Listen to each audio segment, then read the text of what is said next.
Hi and welcome. Today I have a pair of art cards and I'm doing basically the same thing but just with different colors so you can kind of get an idea of the different coloration. I plan on keeping one and sending one to a friend of mine. And so I started with some Bristol Smooth paper and cardstock, and I've cut it 3x4. This is not artist trading card size, it's just a size that I prefer to work with. It's a little larger. And I'm using some Versamark on a stamp I got from Simon Says Stamp, and I'm going to be doing some embossing.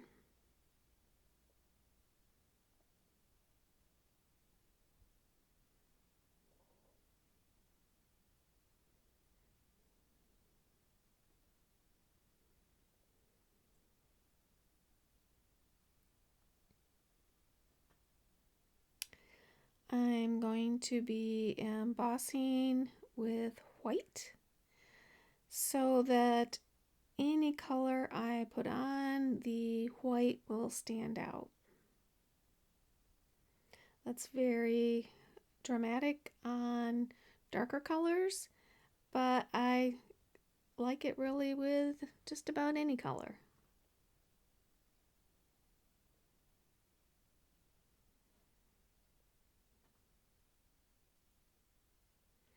So as you could tell by the photos at the beginning, I'm going to do a pink-orange version and a blue, yellow, green version. But first I have to emboss the embossing powder with my heat tool.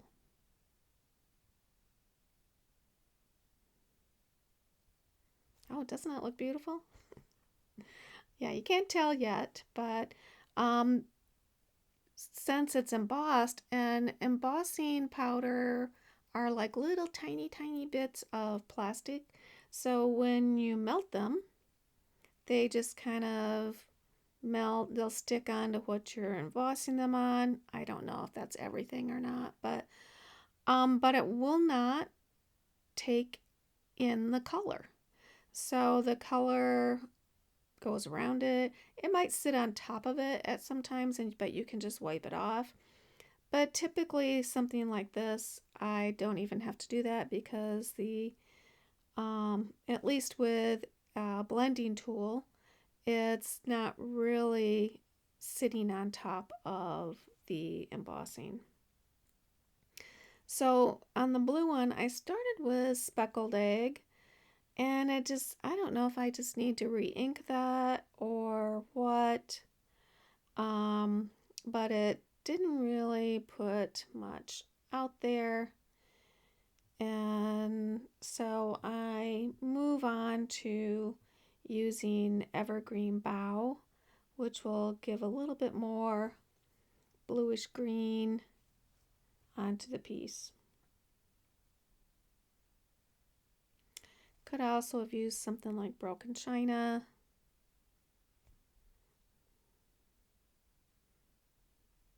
But I start out a little bit lighter and then moving darker. So in this case, if I include the speckled egg, I'm doing the scattered straw, which is the yellow, speckled egg, the evergreen bough, but really I'm kind of covering up the speckled egg, so I really probably shouldn't even count that one.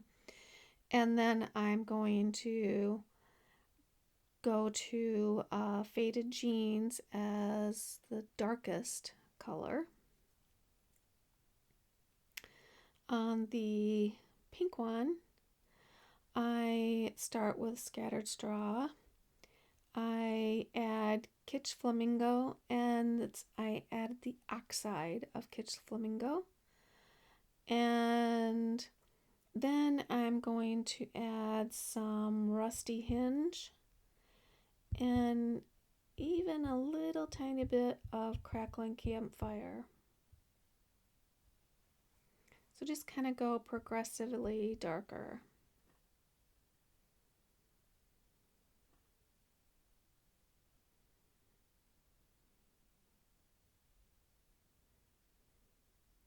So continuing on with the pink one, here is the rusty hinge. I do add a little bit to the edge, but I also add that, I think in the crackling campfire and in walnut stain.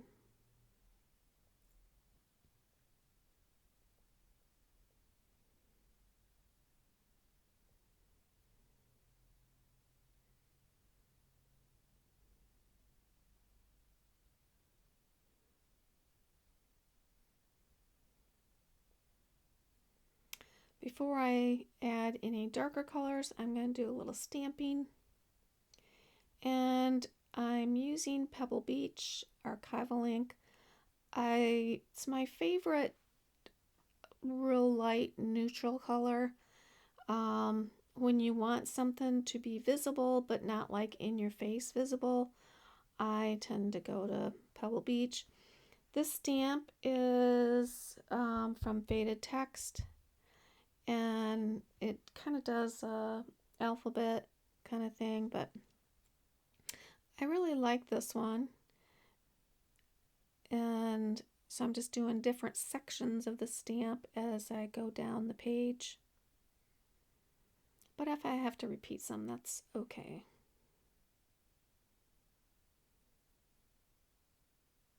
And I'm using my fingers instead of a block just so I can get a portion of the stamp. So I'm going to start darkening things up now, and I accidentally put my Faded Jeans blending tool into the rusty hinge, so I wiped that off real quick. And it's not going to ruin it. One's not oxide or anything, so that's not a problem. So I'm just adding it on the left side and a little bit along the bottom and top. But I want to keep a lot of the pink there. And here comes the crackling campfire.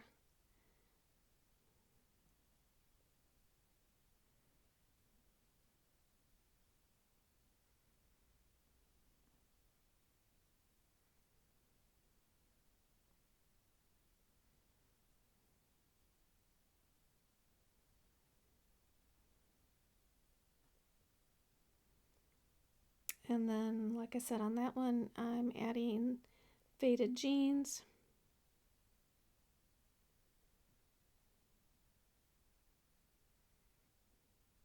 Which is not like the full dark. I mean, I could have gone Uncharted Mariner, and I think that might have been just a little too dark.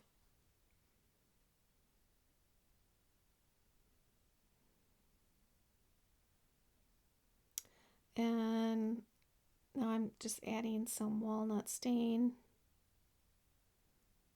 to my edges.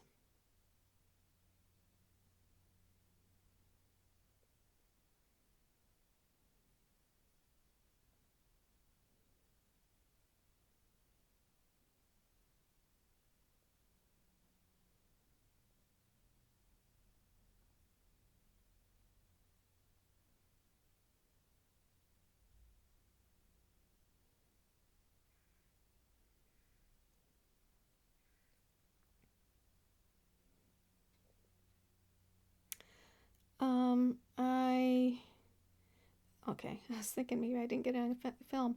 I do add a little bit of water splatter just to kind of have some like little droplets where it's going to remove the ink when I roll my paper towel. And it's not extremely noticeable, but it is noticeable. When you get to the final pictures, you'll be able to see it. So I have a couple birds here. I'm going to put, I thought they maybe were sitting in the bushes or the tall grasses, both are kind of mixed media kind of birds, and so they're kind of fun. And I'm going to do very similar things with them.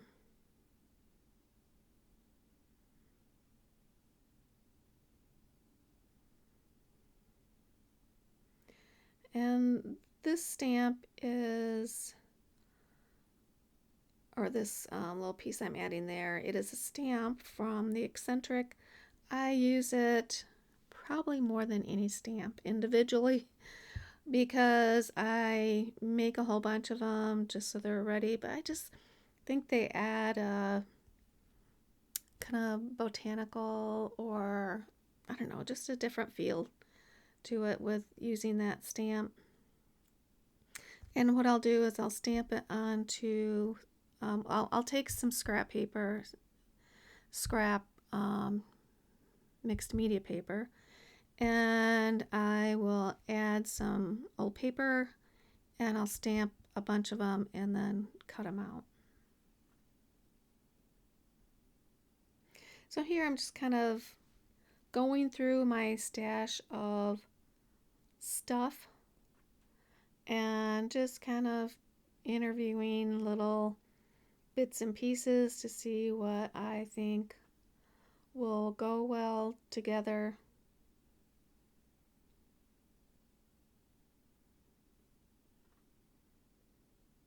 Sometimes that's the thing that takes me the longest, is just kind of interviewing each piece.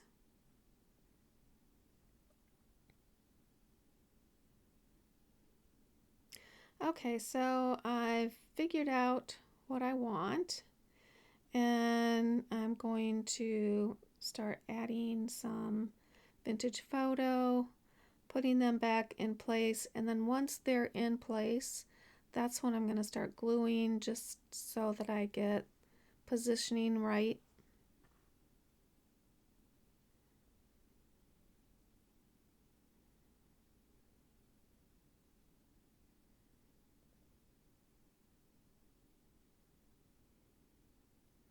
It's kind of my last chance to see where I want things to go.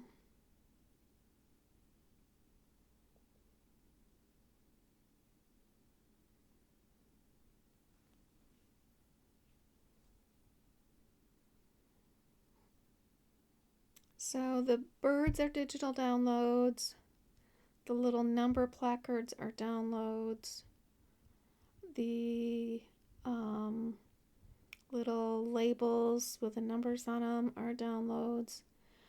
But the those are Tim Holtz number strips, and then on the blue one there is a little piece scrap of a paper strip. I think that's everything.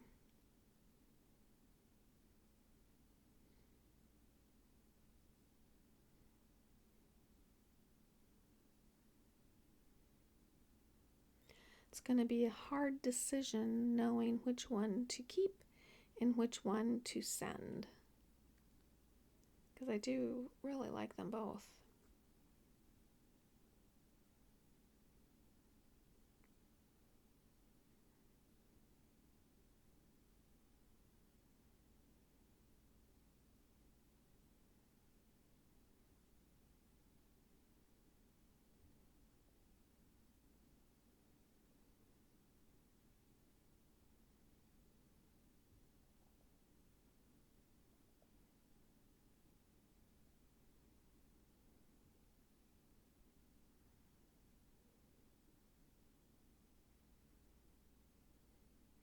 Okay, so now I'm going to start gluing down.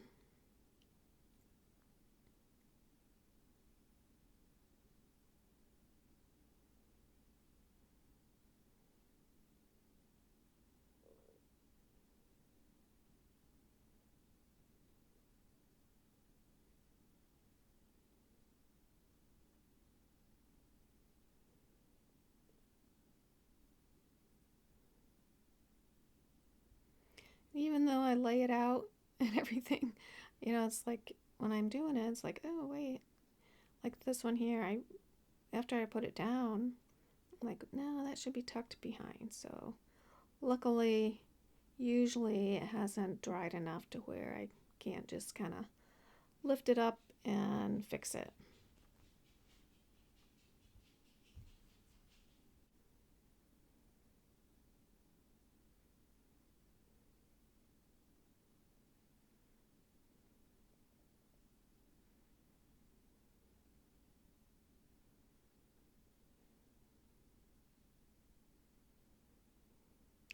I like my birds to have a little something to stand on, and so I'll usually put something down there that's going to be there as a place for their feet.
And I think it's all glued down. The last thing I'm going to do is just a little bit of splatter. Well, more than a little bit. But I'm going to take some vintage photo and do a little splatter just to kind of grunge it up a little bit. You could stop right here if you're not the grungy one. Just don't add the splatter, and maybe don't go dark around the edge. But I like a little grunge, and so that's what I'm doing there. I'm going to give it a dry, and that is it. So I'll have some final pictures coming up. If you have not subscribed, please do. If you like these two little art cards, please give me a thumbs up. And here's my final pictures. Either way, I'll talk to you later and have a good day.